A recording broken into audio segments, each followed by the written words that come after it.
ప్రియులారా, మన ప్రభు అయిన యేసుక్రీస్తు నామములో మీకు శుభోదయం. ప్రతిదినం ప్రభుతో అనుదిన ఆత్మీయ ఆహారం. మార్చి 5 గురువారం. నేటి లేఖన పఠనం 19వ కీర్తన. నేటి ధ్యాన లేఖనం 19వ కీర్తన 9-10 వచనాలు. యెహోవా న్యాయ విధులు సత్యమైనవి, అవి కేవలము న్యాయమైనవి. అవి బంగారు కంటను, విస్తారమైన మేలిమి బంగారు కంటను కోరదగినవి. తేనె కంటను, జుంటి తేనె ధారల కంటను మధురమైనవి. వాటి వలన నీ సేవకుడు హెచ్చరిక నొందును. వాటిని గైకొనుట వలన గొప్ప లాభము కలుగును. వ్యాఖ్యానాంశం: దేవుని గూర్చిన మూడంతల సాక్ష్యము. వ్యాఖ్యానాంశం: దేవుని గూర్చిన మూడంతల సాక్ష్యము. వ్యాఖ్యానం: దేవుడు రెండంతల సాక్ష్యము ద్వారా వరుసగా తనను తాను బయలుపరుచుకొనుచున్నాడు.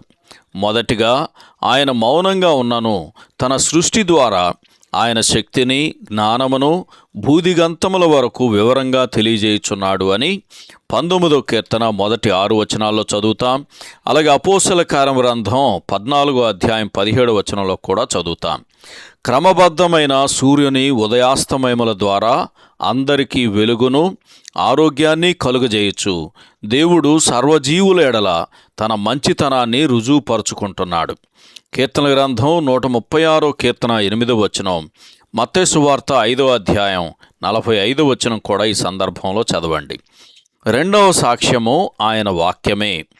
19వ కీర్తన 7వ వచనం 11వ వచనం ఈ సందర్భంలో చదవండి.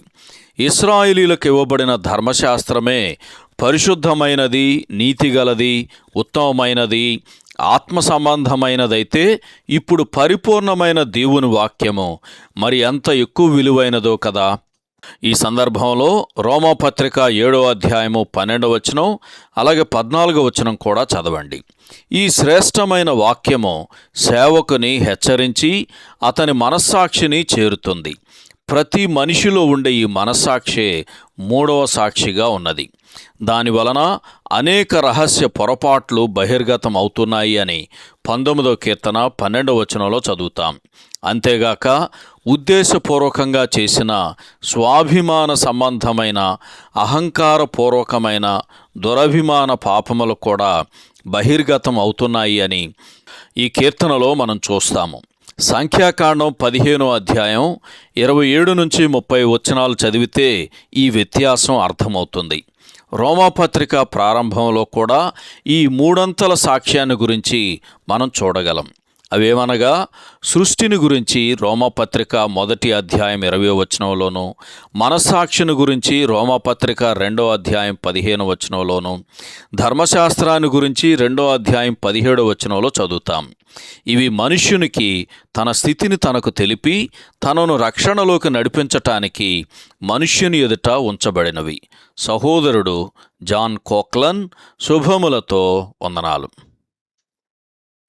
ఈ సందేశాలకు సంబంధించి కానీ, బైబిల్కు సంబంధించి కానీ మీకేమైనా ప్రశ్నలు ఉంటే ఈ క్రింది నంబరుకు వాట్సాప్ ద్వారా పంపించండి.